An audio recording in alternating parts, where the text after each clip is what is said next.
Doubtful dreams Adam Lindsay Gordon I. Snows are rife in December, and sheaves are in August yet, and you would have me remember, and I would rather forget. In the bloom of the May day weather, in the blight of October chill, we were dreamers of old together, as of old. Are you dreaming still? For nothing on earth is sadder than the dream that cheated the grasp, the flower that turned to the adder, the fruit that changed to the asp. When the day spring in darkness closes, as the sunset fades from the hills, with the fragrance of perished roses, with the music of parched rills. When the sands on the seashore nourish red clover and yellow corn, when figs on the thistle flourish, and grapes grow thick on the thorn, when the dead branch, blighted and blasted, puts forth green leaves in the spring, then the dream that life has outlasted dead comfort to life may bring. I have changed the soil and the season, but whether skies freeze or flame, the soil they flame on or freeze on is changed in little save name. The lodestone points to the northward, the river runs to the sea, and you would have me look forward, and backward I fain would flee. I remember the bright spring garlands, the gold that spangled the green, and the purple on fairy far lands, and the white and the red bloom, seen from the spot where we last lay dreaming together, yourself and I, the soft grass beneath us gleaming, above us the great grave sky. And we spoke thus, though we have trodden rough paths in our boyish years, and some with our sweat are sodden, and some are salt with our tears.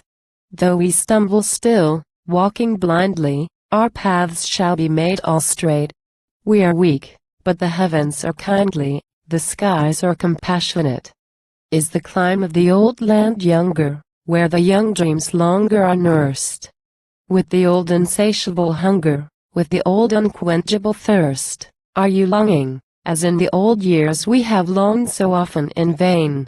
Fellow toilers still, fellow soldiers, though the seas have sundered us twain?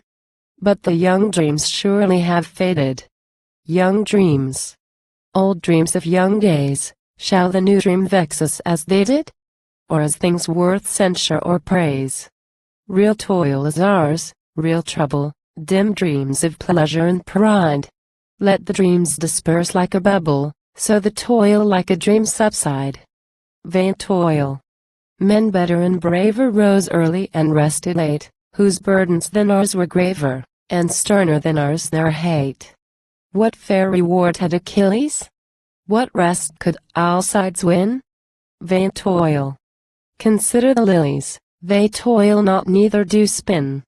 Nor for mortal toiling nor spinning will the matters of mortals mend. As it was so in the beginning, it shall be so in the end. The web that the weavers weevil shall not be woven awry till the good is brought forth from evil, as day is brought forth from night. Vain dreams.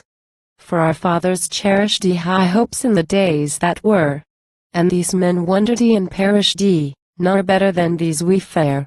And our due at last is their due, they fought against odds and fell. And avaunt, lest infants perdus. We fight against odds as well. The skies. Will the great skies care for our footsteps, straighten our path, or strengthen our weakness? Wherefore? We have rather incurred their wrath.